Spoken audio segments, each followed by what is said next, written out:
ഇന്ന് തന്നെ സബ്സ്ക്രൈബ് ചെയ്യൂ, നിങ്ങളുടെ പ്രിയപ്പെട്ട ഷോസ് കാണൂ. തനിക്ക് കിട്ടാത്ത സൗഭാഗ്യം അർച്ചനയ്ക്ക് കിട്ടുന്നത് തീരെ സഹിക്കാൻ പറ്റുന്ന പ്രകൃതം അല്ല അവളുടേത്. അതിനുവേണ്ടി അവൾ എന്തും ചെയ്യും. ധനുഷ് എന്താ പറഞ്ഞു വരുന്നത്? എന്ത് കാരണം കൊണ്ടായാലും ഈ കുഞ്ഞിനെ അർച്ചനയ്ക്ക് നഷ്ടപ്പെടരുത്. അതുകൊണ്ടാണ് ഞാൻ പറഞ്ഞത് സൂക്ഷിക്കണമെന്ന്. കേരള സൈ ചെയ്യുന്ന ഒരു ചെറിയ കാര്യം പോലും അബോഷന് ചിലപ്പോ കാരണമായേക്കും. ഒരുപാട് നാള് കാത്തിരുന്ന് ഇത്രയും ട്രീറ്റ്മെന്റ് ചെയ്തിട്ട് കിട്ടിയതല്ലേ. It's very precious. ഉള്ളിലൊരു ജീവന് അത് ഓർമ്മ വേണം എപ്പോഴും. എല്ലാം ഞങ്ങൾ ശ്രദ്ധിച്ചോളാം ഡോക്ടർ. ഓക്കെ.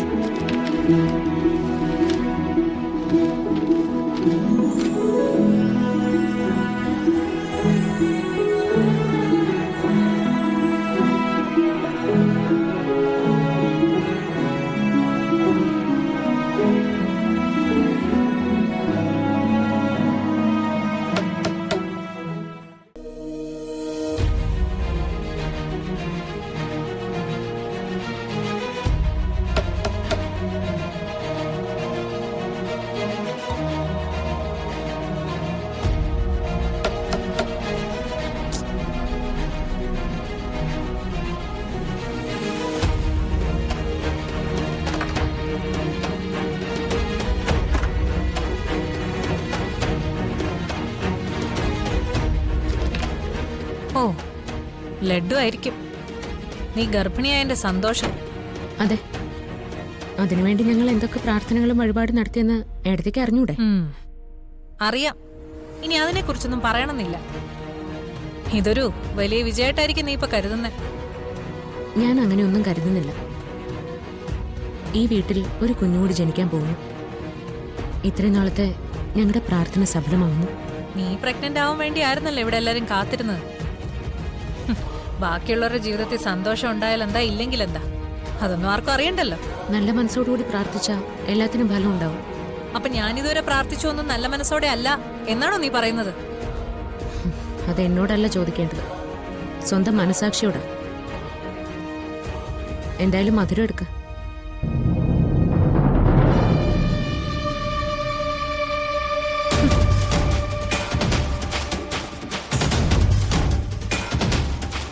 പിന്നെ ഈ പ്രഗ്നൻസി നീ ഒന്ന് സൂക്ഷിക്കണം.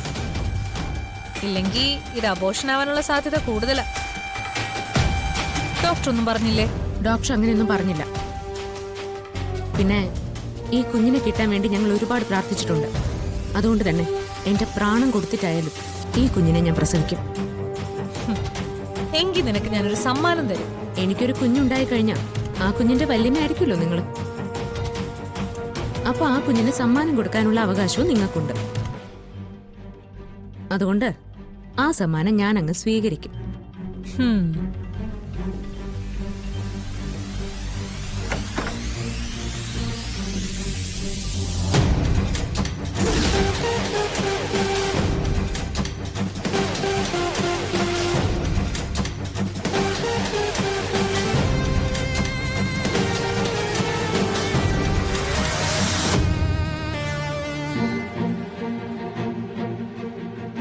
ഈ ഗർഭം ഈ വീടിന്റെ ദുരന്തമാക്കി മാറ്റും ഞാൻ.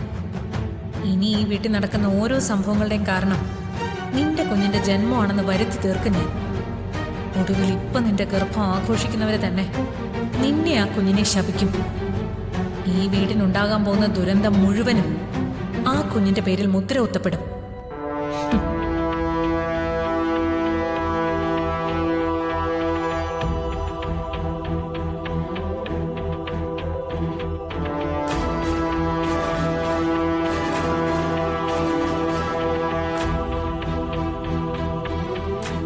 സൂക്ഷിക്കണം. എനിക്കറിയാവുന്നതുപോലെ അവന്തികയെ നിങ്ങൾക്ക് ആർക്കും അറിയില്ല. എത്ര മധുരം കൊടുത്താലും അവളുടെ ഉള്ളു നിറയെ കയ്പാണ്. ധനുഷ് പറഞ്ഞത് എനിക്ക് മനസ്സിലായി. പക്ഷെ എന്റെ ജീവിതത്തിലെ ഏറ്റവും മനോഹരമായ ദിവസം ഇത്. ആ മധുരം ഞാൻ അവർക്കും കൂടി ഷെയർ ചെയ്തു, അത്രേ ഉള്ളൂ. അവൾ ഒരിക്കലും നന്നാവില്ല. അത് മറ്റാരെക്കാളും കൂടുതൽ നന്നായി എനിക്കാണ് അറിയാവുന്നത്.